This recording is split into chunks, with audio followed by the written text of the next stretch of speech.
Assalamualaikum warahmatullahi wabarakatuh. Apa kabar Ananda Ibu semuanya? Ibu doakan semoga Ananda Ibu selalu dalam keadaan sehat.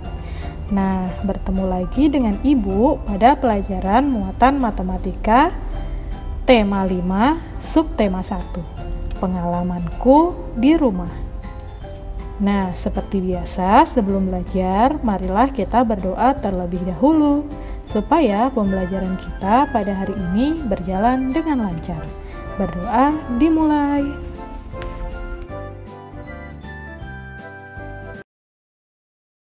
Bismillahirrahmanirrahim. Rabbi zidni ilmau warzuqni fahma. Ya Allah, tambahkanlah kepadaku ilmu dan berilah aku karunia untuk dapat memahaminya. Nah, kegiatan pembelajaran pada subtema ini yang akan kita pelajari adalah yang pertama, alat ukur panjang baku, yang kedua, jangka sorong, dan yang ketiga, fungsi alat ukur.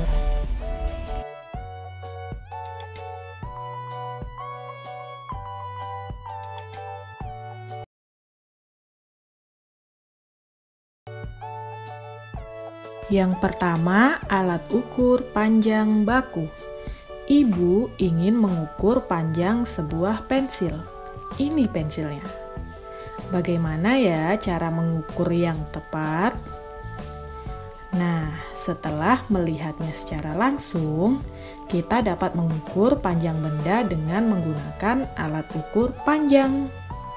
Sebelumnya kan kita sudah mempelajari alat ukur panjang tidak baku seperti jengkal, langkah, dan depa. Dengan satuan panjang tidak baku, hasil pengukuran panjang benda dapat berbeda-beda. Nah, jika dengan alat ukur panjang baku, hasil pengukurannya akan sama walaupun dilakukan oleh orang yang berbeda. Alat ukur panjang baku yang digunakan disesuaikan dengan ukuran benda. Misalnya, Ibu ingin mengukur pensil tadi, kita dapat mengukurnya dengan penggaris. Pengukuran dengan penggaris, satuannya adalah sentimeter. Yuk ikuti langkah-langkah yang akan Ibu jelaskan berikut ini. Letakkan pensil di tengah-tengah seperti pada gambar. Nah, letakkan titik 0 di ujung penggaris tepat di ujung awal pensil yang akan kita ukur. Nah, baca angka terakhir di penggaris yang tepat sejajar dengan ujung pensil yang kita ukur. Ini dia. Angka tersebut menunjukkan panjang pensil. Hayo, kira-kira berapa ya panjang pensilnya? Betul sekali, panjang pensilnya adalah 14 cm.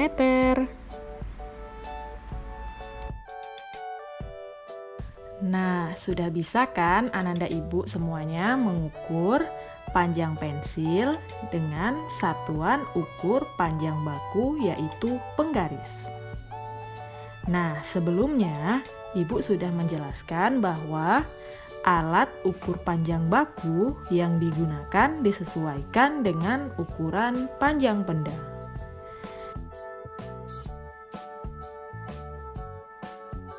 Oke, sekarang perhatikan gambar benda-benda berikut ini ya. Ada meja, ada kain, ada papan tulis, dan ada tiang bendera. Untuk mengukur panjang benda di atas, akan lebih mudah jika kita menggunakan meteran, karena ukurannya lebih panjang. Dengan meteran, hasil pengukuran dinyatakan dalam satuan meter dan sentimeter. Jika menggunakan penggaris, maka satuan yang kita gunakan adalah, iya benar sekali, sentimeter. Kedua satuan panjang tersebut memiliki hubungan, yaitu 1 meter sama dengan 100 cm. Perhatikan contoh pengukuran panjang meja menggunakan meteran berikut.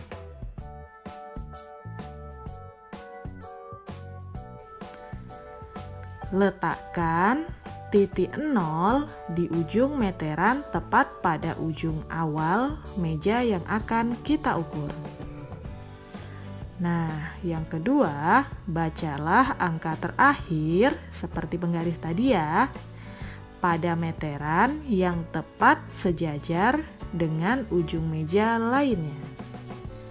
Angka tersebut menunjukkan panjang meja yang kita ukur. Ayo, kira-kira berapa ya panjang mejanya? Iya, panjang mejanya adalah 39 cm.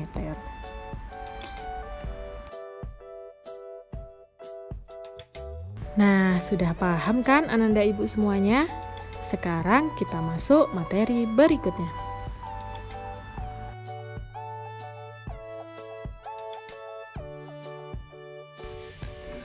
Nah, alat ukur panjang lainnya yang sering digunakan sehari-hari adalah jangka sorong.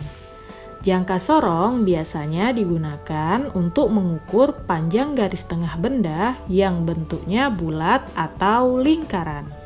Contohnya seperti kelereng, pensil, mur, cincin, dan lain-lain. Secara umum, jangka sorong terdiri atas 2 bagian, yaitu bagian tetap dan bagian geser. Seperti pada gambar berikut ini.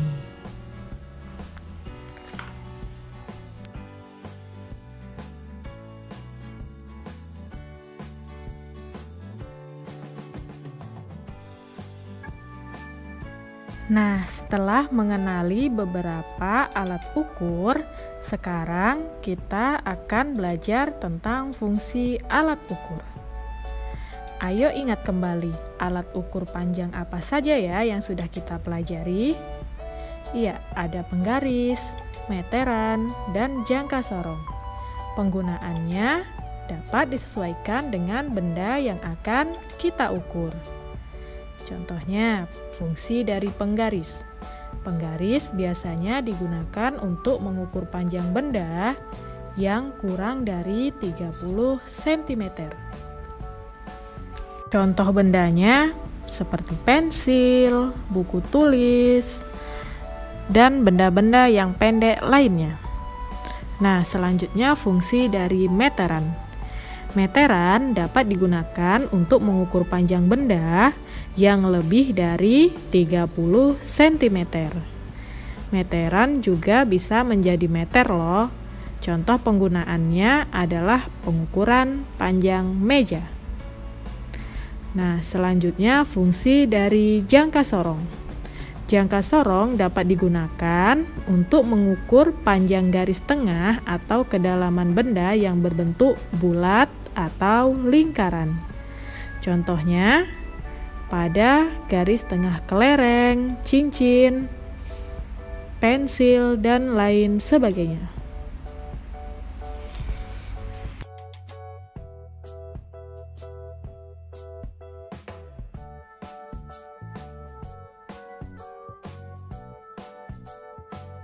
Nah, setelah belajar itu semua, Ananda Ibu dapat mengerjakan latihan pada halaman 24 dan 25 nomor 1 sampai nomor 5 bagian muatan matematika.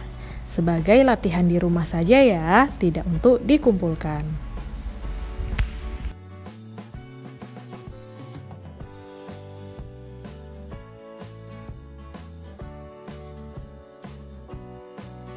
Alhamdulillah, pelajaran kita hari ini telah selesai. Semoga bermanfaat untuk Ananda Ibu semuanya. Pesan Ibu, tetap jaga kesehatan, rajin belajar, dan jangan kemana-mana. Sampai jumpa di pertemuan berikutnya. Ibu akhiri, Assalamualaikum warahmatullahi wabarakatuh.